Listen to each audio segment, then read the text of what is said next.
Hey Wargamers, Doug here from 2 Plus Tough, and today I want to talk about a little hobby project that I've had going on in the background, and that is creating some exceptionally fun and characterful robots for miniatures agnostic games.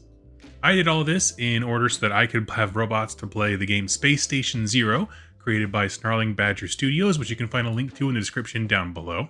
But really, these are meant to kind of function with any war game. That's kind of why they look a little like setting agnostic.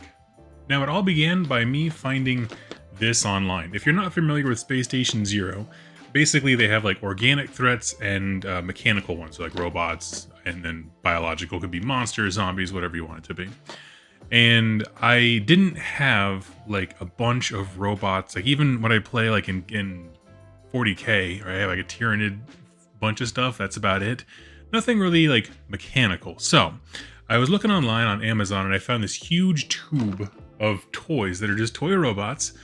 And I got an idea that like maybe I could cut them all up and then mix them in with my bits box and come up with something really cool. And I did just that. I have some footage here of me cutting up all the robots and just kind of getting arms together, things placed in different, I don't know, areas of the body. And then I went through and went like a madman and painted these up because I need them for Adepticon. Now, there's not really much to talk about when it comes to the building of these little guys.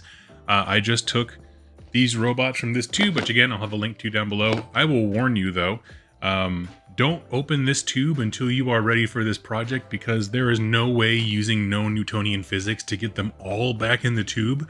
There's not a lot of room in there. I pulled 15 figures out of there in total. I don't know how they all fit in there in the first place. But after picking my few favorite sculpts, building together something cool, I went over to my bits box from my Warhammer Horus Heresy set, and all the tank bits that I didn't use really, that were still on the sprue, I clipped off, and I had missile pods and like bucket lights that were able to move around, stuff like that. And to make things visually interesting, I then went ahead and broke my robots into 3 kind of painting categories. One emphasizes red and white as sort of a medical-ish team. There's a Constructicon set, as I call them, where it's all hazard stripes, a lot of like mining looking equipment, that kind of thing. And the third one is a military branch, so more like Mr. Handy's from Fallout, where they have kind of that military drab olive green, and they're just loaded with guns.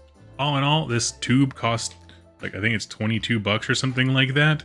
And it got me a chance to go through my bits box, clear a bunch of that stuff out, and make some really unique creations. So if you are looking for a fun hobby project, you need some miniatures for your model agnostic games, highly recommend. With that all out of the way, let's go over to the gallery and do some final shots. Going one by one, we'll start off with our turtle Constructicon here. He's got a bolter arm mounted to his back. And as you can see, that head that he has is actually a helmet from another model or robot that came in this set that I didn't use for any of these particular projects, but it's actually the back of his head, and it worked perfectly for this spiky helmeted look. And we'll keep going with our construction themed robots here. This guy I love. He has a little missile pod on his side as well as a flamer for an arm, and his head actually does look up and down. It kind of makes him feel almost like the Pixar logo kind of lamp, because I don't know, it's a spotlight from a tank, but it just worked so perfectly for his head. Now, I didn't do anything particularly fancy for the arms, because the old arms on the actual toy were just kind of these really derpy looking things. I didn't like them, so I clipped them off, added some weapons, and that's what you'll see here for our next one, who is also sporting a missile pod, because I actually had more of those than I thought. This arm that you see on him, though, is very interesting because it's actually like a leg bit from a Mantic mech model. I don't actually know. I don't play Dead Zone or whatever their games are like that. They're sci-fi style games. But I picked it up at a local swap meet for like $5, a huge box of Mantic sci-fi stuff. And so it's actually the leg of a monster, and where the foot would go is actually where the gun turret is on top of him. And then his hip socket goes into the shoulder of this robot. My point in saying all of this is that if you're going through your bits box, play around with the various shapes, because you never know how something might look if you just flip it in a different direction, using legs as arms and so on.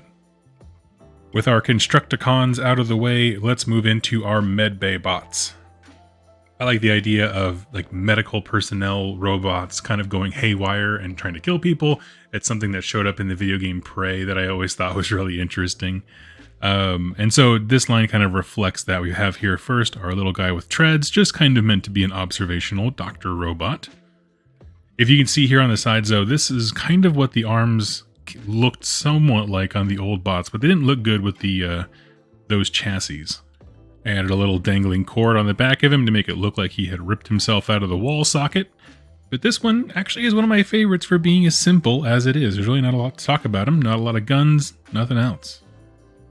The next is our Cyclopean friend here who comes bearing a Mega Fist from the same mech kit that I got the leg from in that one Constructicon, bot. And I couldn't figure out what to do with his other hand, so I had this huge fist, and I was like, well, I do have, obviously the other hand. I could put that on him, but it looked silly with his arm upright.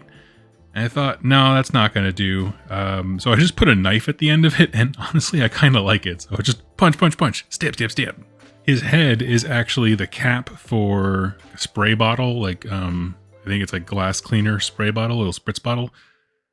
It's just that with a little part of a scope or a barrel on the end of it.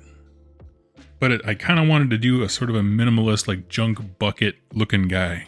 And I think I kind of achieved that. Last up for the medical bots, Dr. Mephisto.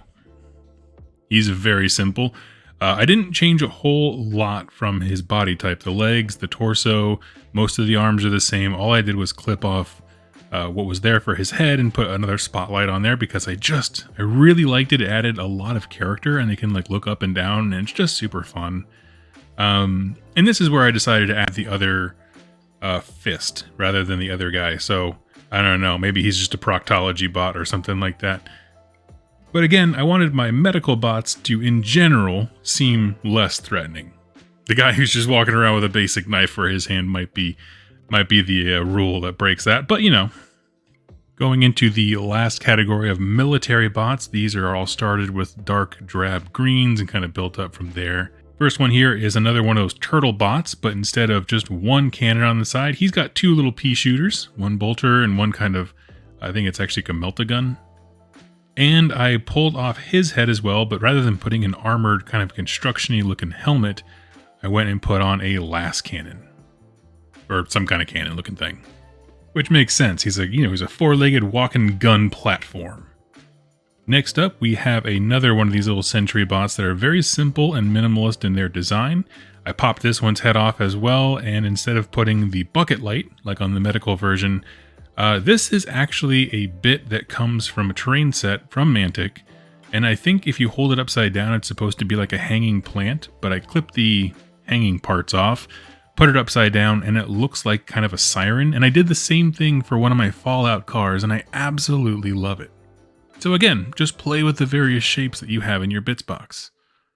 He has the last of my rocket cannon packs, and I went ahead and threw on, I think this is like a smoke screen launcher or something bit onto his front end, just to kind of break him up a little bit so he doesn't look too bland. And lastly, I know this is number 9, and I only needed 6, but I was having so much fun. Another one of these sentry bots. This time I left his arms, torso, everything the same except for his head, which I clipped off, threw another of those sirens on.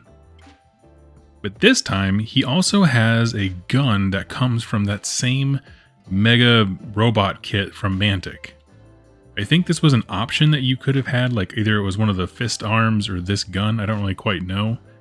But once I kind of held that bit up to his torso, it just looked so stinking cool. It looks impractical as all get out, but he's a robot that you would want on the other side of the room offering cover fire, right? That's his job.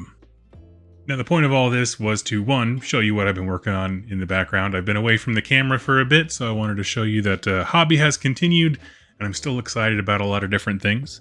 To remind you that Space Station Zero is an awesome game made by two people in our community. That's Adam and Vince of Tabletop Minions and Vince Venturella, respectively.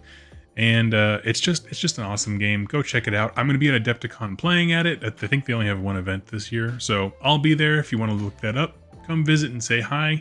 You can see the robots in person, and we'll hang out. More than that, though, it was just the idea of I still have 30 something in here that I can now kit bash and do other things with. Some are larger, some are smaller. There's all kinds of poses. Some have a very retro think Gen 1 Transformers look, while others have a much crazier, like, think Tiki Man kind of a thing. I don't know how else to word that. All kinds of weird stuff in there, but these little crates are awesome when you start combining them with your bits box, and they give you a chance to buy toys and have a weird kind of day and make some very interesting models. I plan to do a lot more coverage of model agnostic games, or games where you can use any miniatures in 2024. So if there's any in particular that you would like, please let me know in the comments down below. And let me know which one of my little robot guys is your favorite. For me personally, I think I have to go with this guy. The one where I use the leg for the arm and he has the missile pod. In terms of like seeing the toy online, knowing what bits I wanted to use and like executing on that vision, he's the one that came to life the best, but I do enjoy the other ones a lot. Thank you so much for watching and hanging out with me, and I'll catch you next time. Happy wargaming.